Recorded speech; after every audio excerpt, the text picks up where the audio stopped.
Vraiment content de pouvoir accueillir Sarah Maud, qui est photojournaliste ambassadrice de Nikon Canada. Salut! Salut Alex! Comment ça va, Sarah Maud? Ben écoute, comme après une longue fin de semaine. Oui, oui, effectivement. On sort lors de cet enregistrement, on fait tout juste de sortir de la Journée nationale des Patriotes. On a peut-être festoyé un petit peu, pris du soleil. Bon, je mets déjà la table pour notre sujet, l'intelligence artificielle. Et d'ailleurs, un exemple patent de ça, de plus en plus, qui est omniprésent dans toutes nos vies. On en parlait notamment récemment pour nos jeunes cégepiens avec ChatGPT, mais il y a aussi l'artiste allemand Boris Eldagsen qui récemment, dans un prestigieux concours de photographie, a remporté les grands honneurs à Londres. Ça se passait la semaine dernière et il a utilisé l'intelligence artificielle. Donc, ce n'était même pas une vraie photographie. Et pour l'avenir de photographes comme toi, ça pose problème.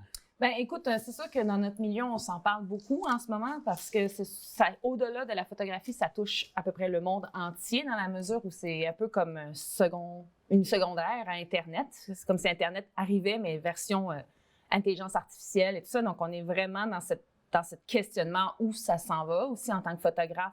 C'est de plus en plus, par exemple, tu as des publicitaires comme Adidas, par exemple, qui vont utiliser l'intelligence artificielle pour créer des publicités. Donc, nous, ça nous fait perdre du travail. Ouais. Puis d'autant plus que ces compagnies-là ont de l'argent pour payer des campagnes publicitaires de haut niveau avec des photographes dignes de ce nom. Oui, mais tu sais, à défaut, Adidas a toujours utilisé beaucoup les nouvelles technologies aussi. Ouais. Donc, tu sais, je comprends dans leur processus pourquoi ils le font, mais ça laisse la porte ouverte à la réflexion sur qu'est-ce qui s'en vient. Tu sais, avec tout ce qui s'en vient avec Midjourney, par exemple, qui crée réellement des images à partir de prompts, à partir de ce qu'on dit. Ça, c'est une application. Dans le fond, c'est une plateforme d'application pour créer des fausses images. C'est ça, c'est exactement. Tu sais, donc, l'intelligence artificielle est tellement en train de prendre la place partout, autant dans toutes les économies. Tu sais, avec le ChatGPT, on peut apprendre à codifier. On n'a même plus besoin d'avoir aucune expertise pour arriver à faire quelque chose qui aurait pris un professionnel pour le faire. C'est la machine qui prend littéralement le dessus. Et qui te l'enseigne aussi. Par exemple, je sais pas, je lisais, t'es en cours avec un avocat, puis l'avocat te dit une argumentation, un argumentaire, et toi, tu regardes avec GPT qu'est-ce qui se passe, et puis il te donne la contre-argumentation. Donc, tu n'as même plus besoin d'avoir d'instructions par rapport à ce qui t'entoure. Donc, tu sais, si demain, moi, je veux devenir, je sais pas, je veux devenir pirate d'informatique, ben j'ai juste à, tu sais, GPT va pouvoir m'apprendre toute la codification.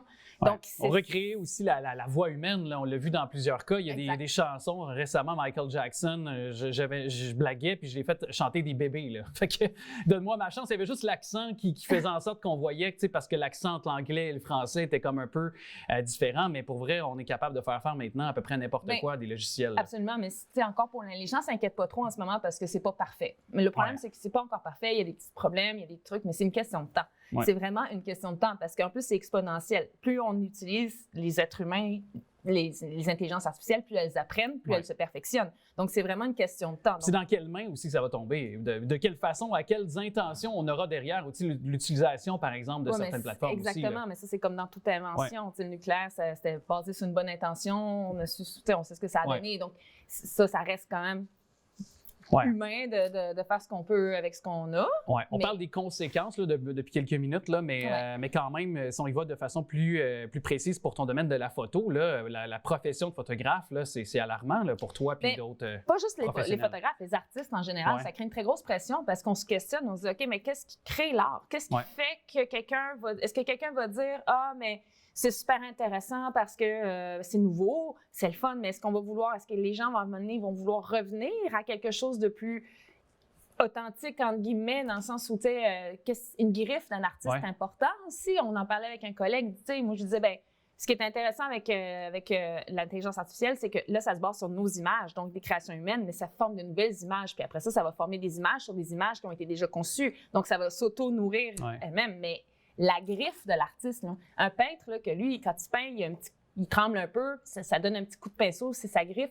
Ça, est-ce que ça va être reproduit ou est-ce qu'on va aller vers quelque chose de tellement général, de parfait, on perd l'âme? Exactement. On perd l'âme. Puis il y a l'objet aussi, tu sais, il y a autant l'appareil que la photo, que, tu sais, je pense à la musique, là, tu sais, si on l'élargit un petit peu, tu sais, le vinyle, tu sais, d'autres objets auxquels on reste attaché, un livre, on reste attaché. On est resté attaché, mais le vinyle, il a disparu de notre société pendant un bout de temps. Oui, mais c'est ça, mais avant, c'est ça, exactement. Peut-être que ça pourrait aller par là, mais ce qui est intéressant, c'est de se dire, OK, comment on va faire pour continuer en tant qu'artiste à subsister là-dedans? Parce qu'on voit déjà en photographie la superposition d'images. Les gens, le problème, c'est que le cerveau s'habitue à quelque chose d'extraordinaire de plus en plus.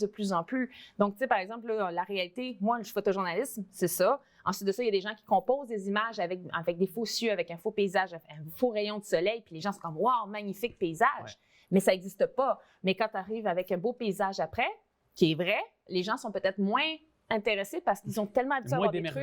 Exactement. Puis ça pose la question aussi, là, c'est sûr que c'est très large, là, mais c'est un vaste sujet. Oui, c'est ça. Puis je pense qu'on n'aura pas assez de 10 minutes pour en faire le tour, mais la propriété intellectuelle, encore là, c'est encore une autre boîte de Pandore que j'ouvre à l'instant, mais quand même, ça aussi, comme tu dis, la reproduction sur la reproduction, ça aussi, ce sera un questionnement à savoir, la fameuse propriété intellectuelle, ça aussi, c'est un autre sujet alarmant. Bien, c'est pour ça, tu sais, tout à l'heure, là, j'ai pas une bonne mémoire des noms, mais tu parlais voyons, comment il s'appelle, celui qui a remporté le prix. Boris Eldagsen, oui. J'aurais jamais retenu le nom, mais je veux dire, tu sais, lui, il a composé ça. Oui, c'est une créativité de sa part parce que imaginez ça, mais c'est basé sur l'œuvre de d'autres personnes. Donc, est-ce qu'on va vers où? La création collective?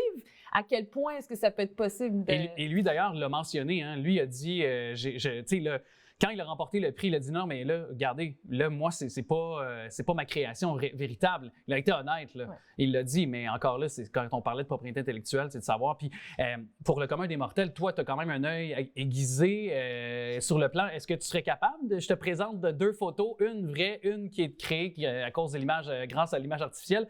Toi, t'aurais-tu de la misère à voir? National Geographic, je l'ai essayé le test. Ils l'ont fait, je pense, avec un cougar, je pense, mais je suis plus sûre de l'animal, mais ça fait peut-être un mois. Je l'ai essayé, je l'ai vu passer sur Instagram, j'ai essayé.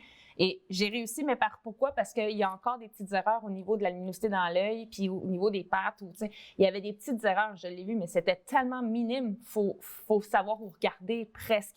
Mais je me suis fait avoir, ceci étant dit, pendant la crise du verglas, où j'ai partagé une image en étant persuadée qu'elle était réelle, et puis non, pas du tout. Donc, je l'ai effacée automatiquement parce que je suis ouverte. On en parlait avec des photographes, je suis ouverte à voir ce que ça va donner.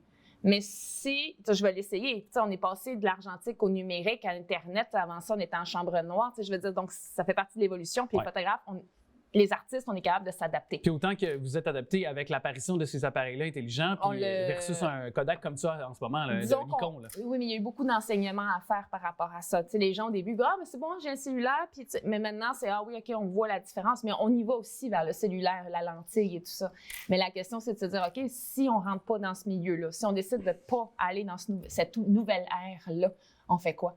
C'est ça, parce que si tu veux continuer, comme tu disais tantôt, à être capable de créer puis à vivre de ton art, il faut que tu t'adaptes et on l'a tous fait, l'être humain en général, puis c'est le cas dans plusieurs domaines. Si on t'enlève les outils pour t'adapter, parce que si on t'enlève tes peintes puis on te coupe les mains. Les pinceaux, oui, exactement, on t'enlève le... Oui, tu sais, ton pied, tu vas, même à la limite ton oreille, je sais pas, mais tu sais, on déconne. On extrapole, oui. Mais je veux dire, ça va être intéressant de voir comment tu peux t'adapter dans une ère que ça ne veut plus de toi. Tu sais, tu sais, c'est la question qui est intéressante à poser. Et il fut un temps, dans un film comme Retour vers le futur, on évoquait des théories sur le futur, justement, puis on parlait d'un avenir où la robotisation, ou en tout cas, du moins... C'est la prochaine étape. C'est la prochaine étape, on est là-dedans, c'est plus dans un film. Maintenant, une fois qu'ils vont l'avoir bien géré, bien construit, toute cette intelligence artificielle, c'est sûr que la prochaine étape, c'est la biogénétique artificielle, intelligence artificielle, c'est certain. C'est sûr qu'ils vont vouloir le mettre dans une conception humaine.